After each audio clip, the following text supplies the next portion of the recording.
I did a video on the best road trip vlog setup because I took multiple cross-country road trips one year, and I did some more cross-country road trips this past road trip that I did with my sister, and I also upgraded some equipment. On the last video, I got a lot of views and comments, so I wanted to update the video on the new equipment that I got and also answer some questions that some of you had.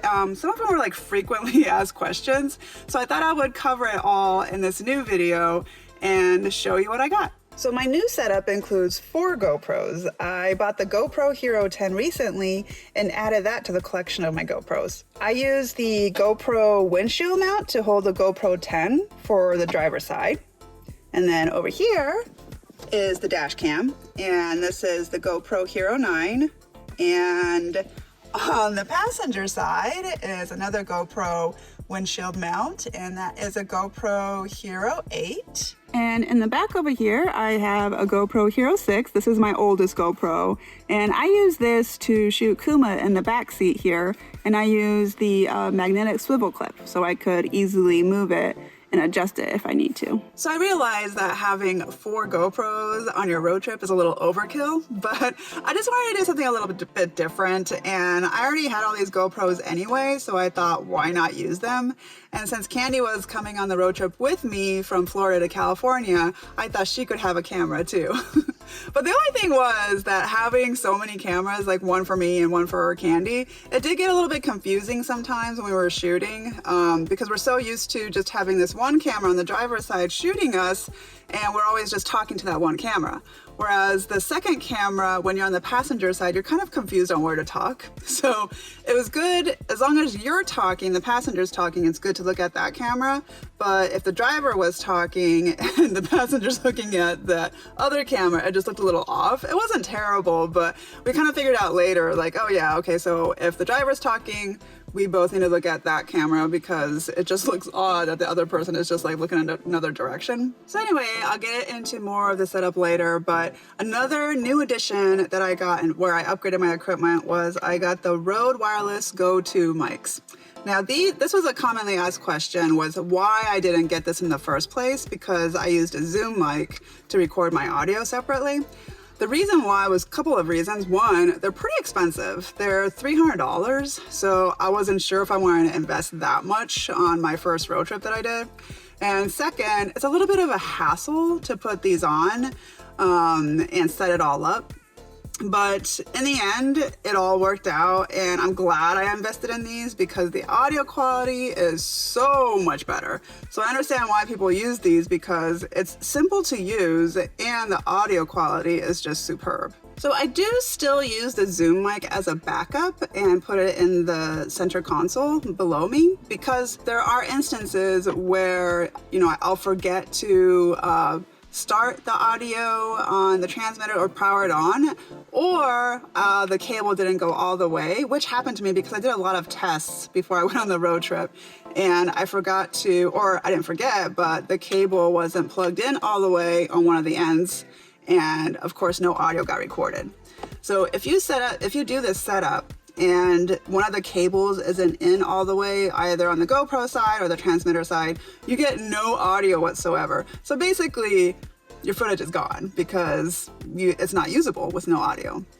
So as a backup, I do still use this to record extra audio. So the GoPro HERO 10 is basically the same as the HERO 9. It's the same size, so it uses the same batteries. The key difference is the GP2 processor that makes the camera much more responsive. So this results in faster boot ups and a more responsive touch interface and quicker captures. And I definitely noticed a difference in the improvement of the touch screen, because before I want to touch it, it wouldn't really do anything, or it would take some time. So now when I touch things, it automatically goes to what I want. Whereas before I had a little bit of trouble with this with the GoPro HERO 9, so this has definitely improved. The HERO 10 also claims that it shoots better in low light situations, but it's very minimal improvement.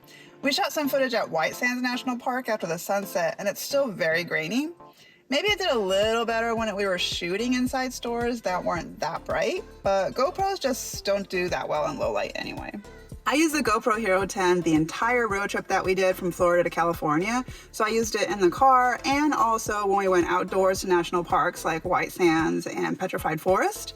And it worked really well everywhere we went. The only problem that I saw with the GoPro Hero 10, but this was only when I was testing it, it didn't happen while we were on the road. When I was testing the GoPro Hero 10 in the car, it would get overheated and stop recording if I went over 20 minutes.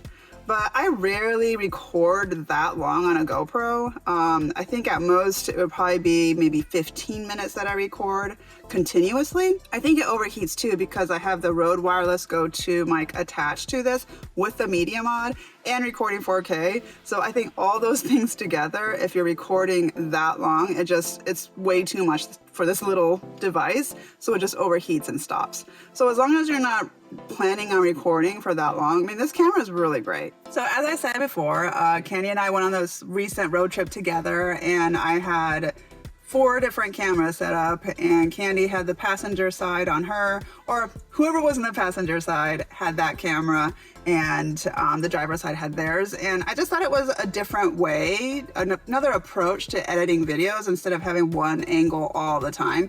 I mean, yeah, I would switch it up between the dash cam and the driver's camera angle, but it was just nice to add in something else. But again, this is totally optional. You don't even have to do it that way. It's just something fun to add some extra element to your editing. And then for the dash cam, I used the Hero 9 and enclosed it in this metal case. I really love this metal case because it's really sturdy and it's easy to use. You just take the GoPro out, put it back in, and just slide the back cover on again, and it's a magnetic closure, so it just snaps right in. Really love this. I've gotten a lot of questions on this too. They still have it on Amazon right now, and I will definitely link that below. One of the reasons why I use this metal case is so I could take out the GoPro easily, and if I need to switch out the batteries, I could do it really fast. But one of the questions that I got was why I didn't use the cable to charge the entire time. And you can do that, and I have tried that, which, you know, you can use the cigarette lighter down below, right here, and, you know, use an adapter like this. And you can use this cable and charge it in here. And yes, it will charge the GoPro continuously. You can see right there that it's charging. But the problem that I had with this was the camera kept on overheating. And then it would stop recording, or it would do something funky like start recording upside down or not turn off or turn on. So I stopped doing it this way. Now this was my situation, so I'm not sure if all cameras are like this, but to avoid problems, I just stopped doing it this way, and now I just switch out the batteries when I need to. And then of course, this is the passenger side camera, and again, I use the GoPro windshield mount there to put it up because these GoPro windshield mounts are fantastic. They never come off. And then I had a plastic case for the GoPro Hero 8 because I can't find a metal case for this one. So now getting into the details of the Rode wireless mics. It comes in with 2 receivers like this and 1 transmitter. So you have 3 pieces to it. And then you get a bunch of cables. So you get this cable to connect to your camera. You also get this nice little pouch, and you get 3 other cables to charge your transmitters and receiver. Also, you get these little things where they block the wind. But I generally don't like to use these because they're just so big and they're so noticeable. But it's nice that they included it, so they're there if you need it. If you want to use it, all you have to do is just pop it in here. You just screw it on basically. So yeah, you just screw it on like that, and that's your little thingy there. And again, as I mentioned earlier, the audio quality on these wireless mics are so much better compared to the Zoom mic, which I had either above me here if I was driving solo or in the center console between the 2 of us. So this is how it sounds with the Zoom mic. Good morning. Good morning. We are starting another journey, a cross-country road trip from Florida to California. So you can still hear a lot of wind noise, and I actually even did some editing to the audio so you can hear even less wind noise, but you can still hear a lot. Whereas if I use the wireless mics, it'll sound like this. Good morning. Good morning. We are starting another journey, a cross-country road trip from Florida to California. Of course, you'll still hear some wind noise, but not as much as you heard in the Zoom mic. Or even like, I'm not gonna even put the GoPro mic examples because it's almost like inaudible. You won't even hear us or barely hear us. Also, you can use the Zoom mic as an audio input source too.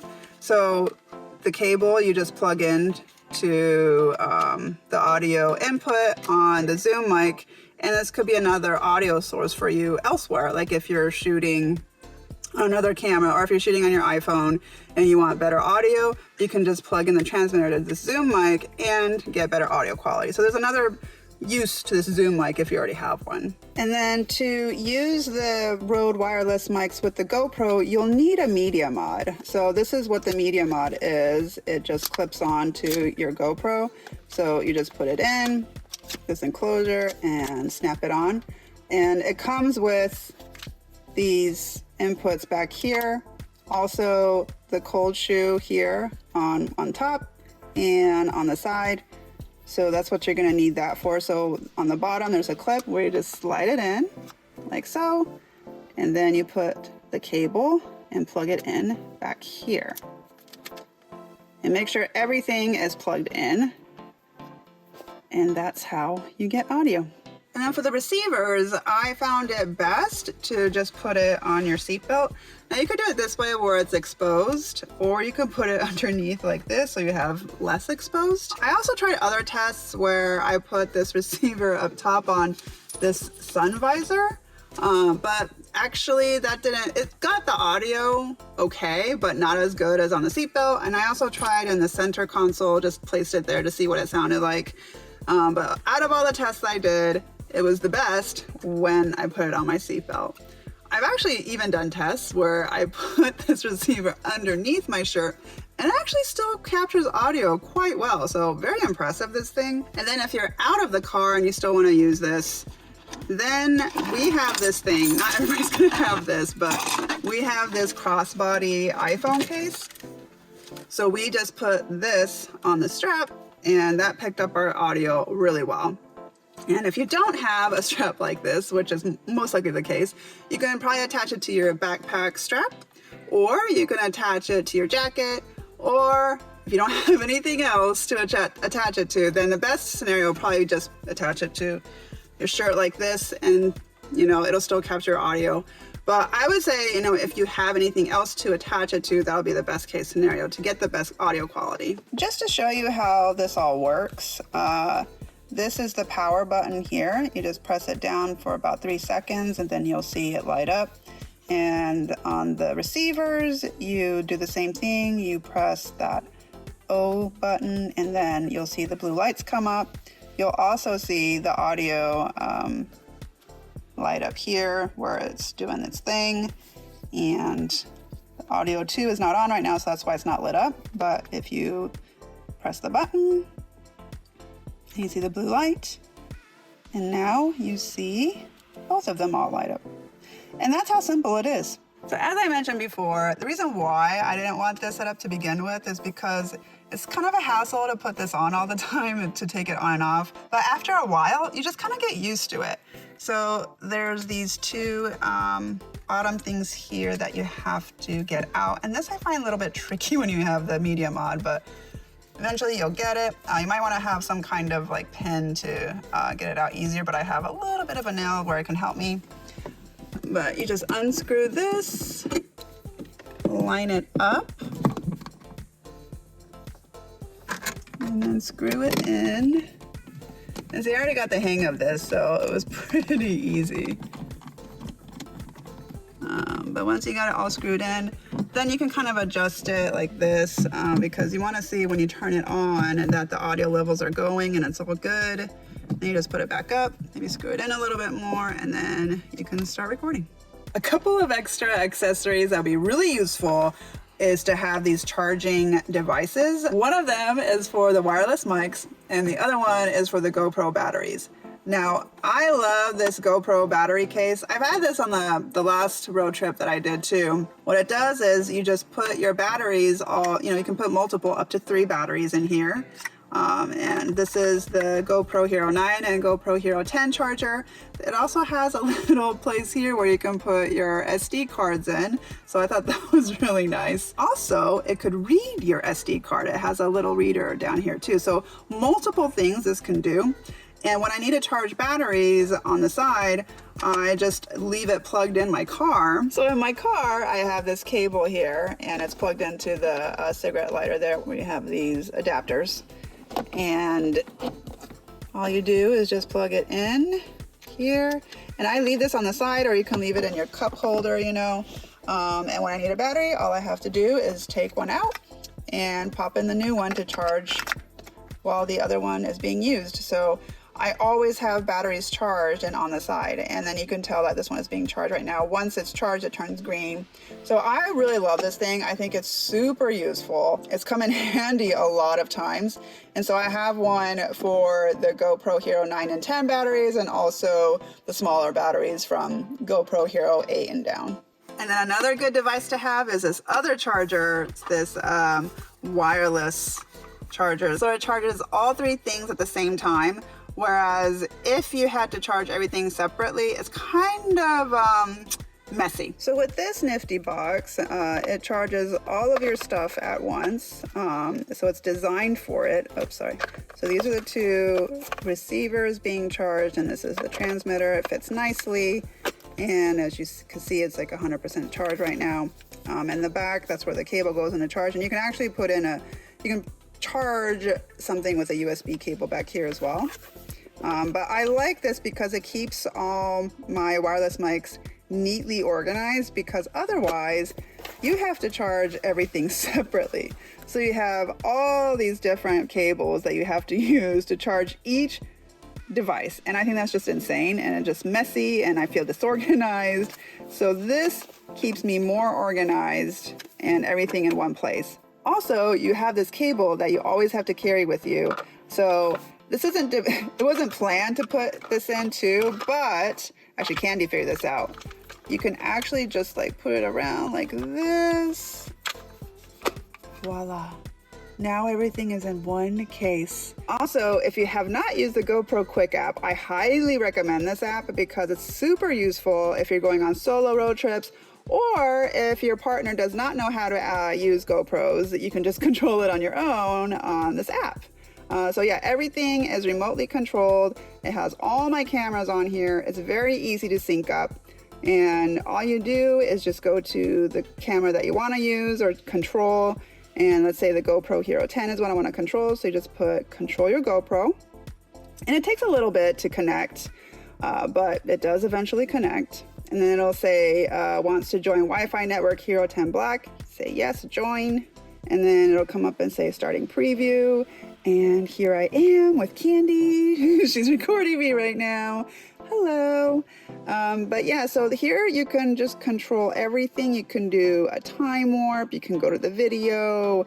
You could do a photo. And you can also go live, which I've never done. But yeah, so all you have to do is just go to your video setting that you want and click here. This is the part where you want to change your settings. And like I said, I usually have it on 4K 30 wide view, but they also have other presets too already ready for you where you don't even have to go into your settings. But if you want to adjust your settings, just click on that pencil. And here you can change everything from resolution to frames per second, your lens type, if you want it wide, super view, etc. Hyper smooth, I always have it on hyper smooth, and just lots more. And then you can easily switch to another camera. So I'm going to switch to the Hero 6, which is the back camera. And this is the one I would probably access the most because I can't see what's going on in the back. So this can tell me what kind of camera angle I have. And this is where it's very useful. So here you can see the back seat, and I can adjust it if I need to with that swivel clip. Probably this way more and down. Nope, this way. I don't know, usually Kuma's like around here, so I'll probably place it around there. And it's just same thing. You can just switch through each one. And this one has less settings because it's an older camera, so it doesn't have as many buttons. But also, if you're going on an older camera, the settings is on this side, and same kind of deal, but it's just on a different end. You can't just click on here. If you want to look at your photos, you can do so by clicking that, and it goes through. It'll take some time to load up, but it'll go through your entire gallery, and you can even watch what you recorded. And this is a recorded before of Kuma right there. So she's at a weird angle right now, but yeah, usually I get a better angle. It's just kind of cool that you can do everything within this app. And there's me and Candy, look at that. Look at how cool we look.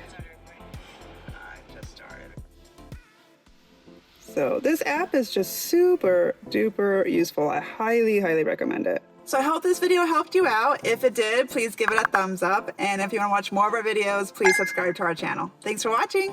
Bye.